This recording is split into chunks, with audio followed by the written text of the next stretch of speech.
Hi, biodiversity has three different levels: genetic biodiversity, species biodiversity, and ecosystem biodiversity. And the conservation practices also can be done in these three different levels. So, in the following sessions, I am going to talk about biodiversity conservation in genetic, species, and ecosystem level. Conservation of genetic diversity. We already discussed about what is genetic diversity is. More precisely, genetic diversity is the variety of alleles or genotype present in a population. How many different types of alleles are present in a population, or how many different types of genotypes are present in a population is actually the measure of genetic diversity of a population. This genetic diversity can be of two different types: interpopulation genetic diversity or intra-population genetic diversity. We can actually compare two individuals in the same population and see how genetically different they are. That's called interpopulation genetic diversity, diversity of within a population. Secondly, intra-population genetic diversity, which means the differences in genetic makeup of two individuals in two different populations. In this case, we are comparing two different populations, which is called intra-population genetic diversity. So the genetic diversity is also classified as natural, deleterious, or adaptive. The deleterious genetic diversity leads to the extinction of species. It may be due to the inbreeding or it may be due to the genetic drift. And there is also adaptive genetic diversity, which is good. We want to develop adaptive genetic diversity in endangered species. The genetic diversity, whether it is interpopulation or interpopulation, can be measured in different ways. I am listing out few ways in which we can actually measure the genetic diversity of a population.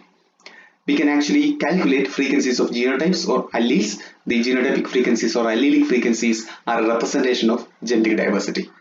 Or we can measure the genetic diversity by the proportion of polymorphic loci, how many locus in the chromosome are polymorphic. Or we use observed and expected heterozygosity, how many individuals in a population are heterozygous. I'm sure that you already studied about homozygous individuals and heterozygous individuals. The heterozygous individuals are more genetically diverse and they have more chances of survival. That's why we are measuring the heterozygosity. If a population is more heterozygous, that means there is more chance for survival. Or we can measure the allelic diversity or genetic distance in allelic frequencies.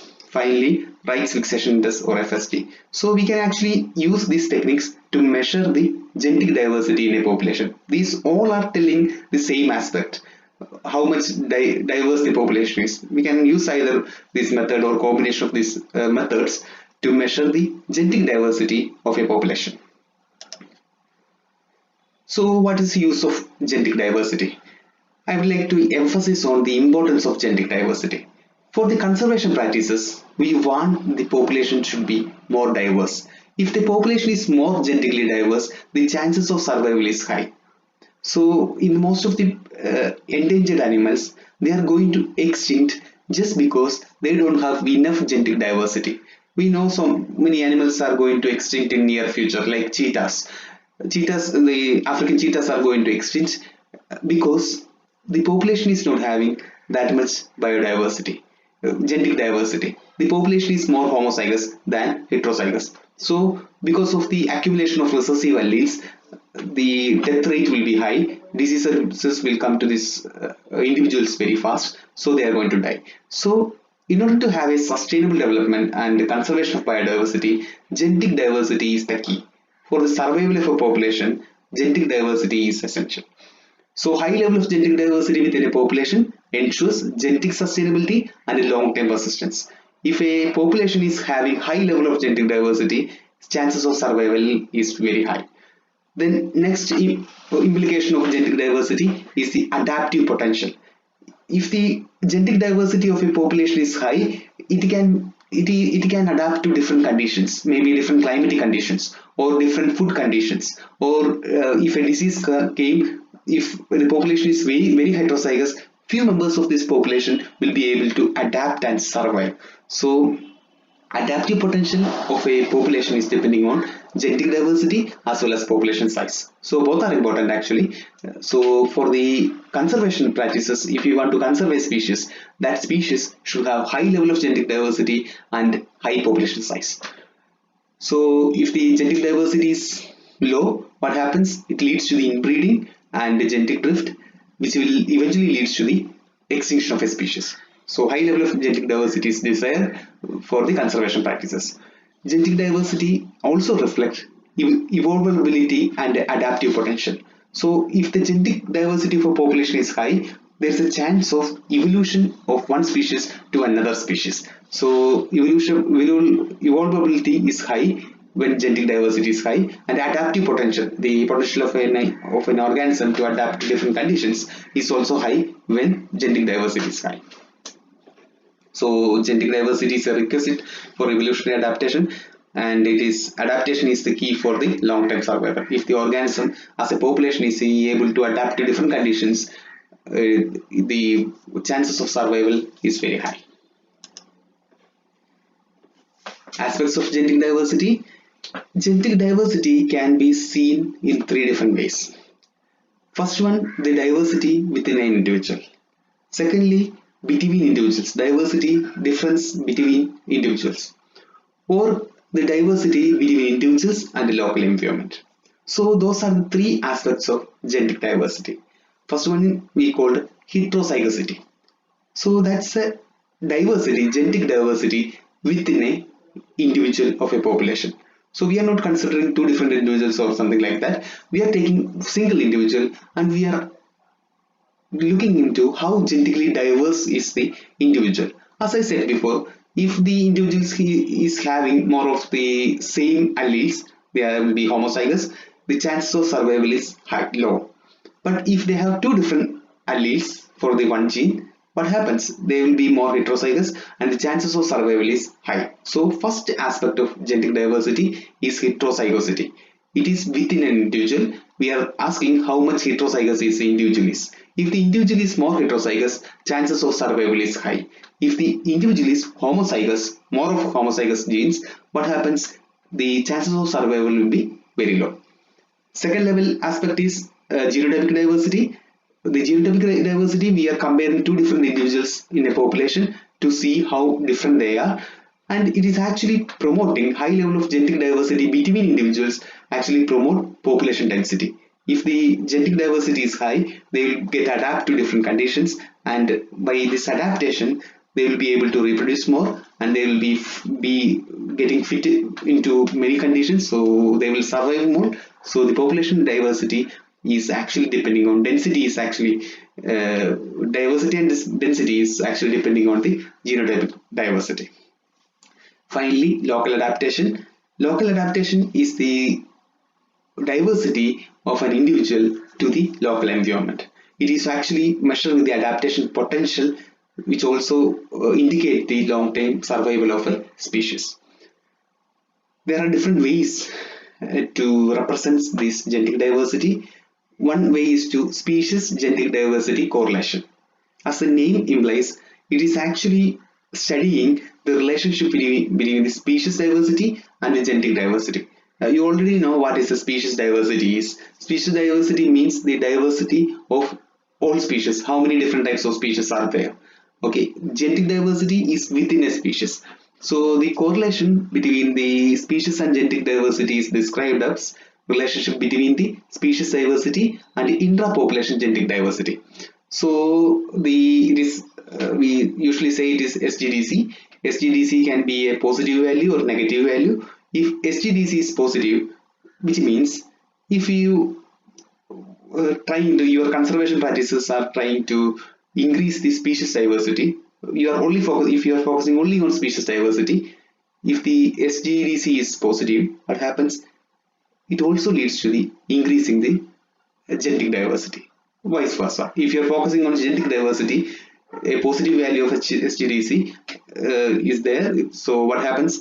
If you are preserving the genetic diversity, species diversity increase. If you are focusing on genetic species diversity, the genetic diversity increase. So it is complementing each other. But some cases the SGDC value may be negative. In those cases, if your conservation practices are trying to increase the species diversity, the genetic diversity will be lost. So the vice versa, if you are focusing on the genetic diversity, species diversity will be lost. So depending on the SDDC values, our focus should be changed. Sometimes we need to focus on both in order to get species diversity and genetic diversity balanced. The causes of high genetic diversity. So for every conservation practices, especially for a particular species, what we want a diverse population, genetically diverse population. So what are the uses of having a genetically diverse population for conservation? It preserves significant amounts of heritable genetic variations. The heritable genetic variations will be preserved, it won't be lost during each generation if it is very genetically diverse. It retains current reproductive fitness so that the population will increase gradually. It maintains evolutionary potential. As I said before, genetic diversity is the basis for evolution. They prevent fixation of deleterious alleles, which leads to the death of animals, death of the organism. It prevents decline in survivorship and fluidity.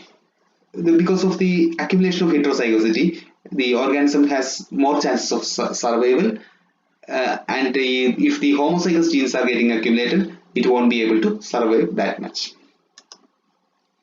Increasing genetic diversity. There are different strategies we can use to increase the genetic diversity in a population, so we can actually increase the conservation. First one, genetic management of small population to maximize retention of genetic diversity and minimize inbreeding. So in order to increase genetic diversity, there should be some ways to control the mating of the individuals so that the inbreeding should be low and outbreeding should be high. So we are managing the population in such a way that, especially for the endangered species, to increase genetic diversity. Then resolution of taxonomic uncertainties and delineation of management units based on genetic characteristics of the population. In the most of the cases, the conservation of endangered species only focused on the species diversity. We are counting how many how many individuals are there, and how abundant is the population is, things like that. But what happens is that even if the population size is high, if their genetic diversity is low, the chances of survival is low. So there should be some ways in which we should genetically test the organism before devising the strategies for the conservation. Use of genetic analysis, especially in enforcement of conservation laws and treaties, and in understanding biology of target species.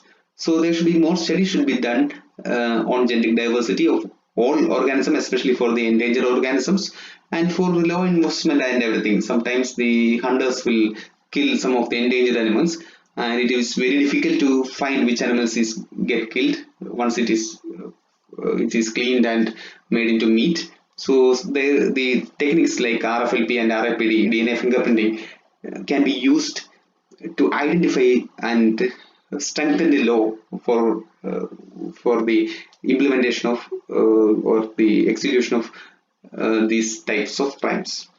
And genetic diversity can be conserved by using in situ and ex situ conservation practices. And in the following session, I will be discussing about the in situ and ex situ approaches for biodiversity conservation. Next, the conservation of species diversity. How to conserve the species diversity? The species diversity can be easily measured. The measurement of genetic diversity is a bit difficult because we need so many techniques, in genetic frequencies, allelic frequencies, and most of the cases we need some molecular biology techniques to identify genetic diversity. But measuring the species diversity is very easy. There are different types of measures. We can actually measure the species richness, that's the total number of species in a given region. If the number of species is high, the area or the ecosystem is said to be species rich. So it's about the number of different species in a ecosystem. Or species abundance, which says the relative number of organisms among the species, I already discussed in previous videos. Or taxonomic diversity, the genetic relationship that exists between various groups of species, how the taxonomically related the species are. If they are closely related, the taxonomic diversity is low. If the individuals in the populations within a within an ecosystem is distantly related taxonomically or evolutionarily, we can say the taxonomic diversity is high. So these are the ways in which we can measure the species diversity. And the species diversity is correlated with the phylogenetic and the functional diversity of the ecosystem. This conservation of species diversity can be done in situ and ex situ, same as the genetic diversity conservation. Sometimes we have some approaches to conserve some special species, like threatened species conservation policies. Like we have the tiger project in India. Actually the tiger, the Indian government is spending too much time and energy for the conservation of tiger, which is a national animal. So most of the countries have things like that. They are devising various practices and the national parks and everything for the conservation of threatened species and endangered species. And there are species conservation plans for ecologically important species, especially for the keystone species. The keystone species is actually a measure of or a representative of the ecosystem function. So ecologically important species should be conserved. So there are so many efforts are made for the conservation of ecologically important keystone species. Species useful to humans, those things also need to be conserved, and species with known use values. So actually we don't know, we were going to find any good reasons for the plants, especially some of the medicines are made from once thought known useless plants. So there should be conservation practices for known use value species also. Thank you so much.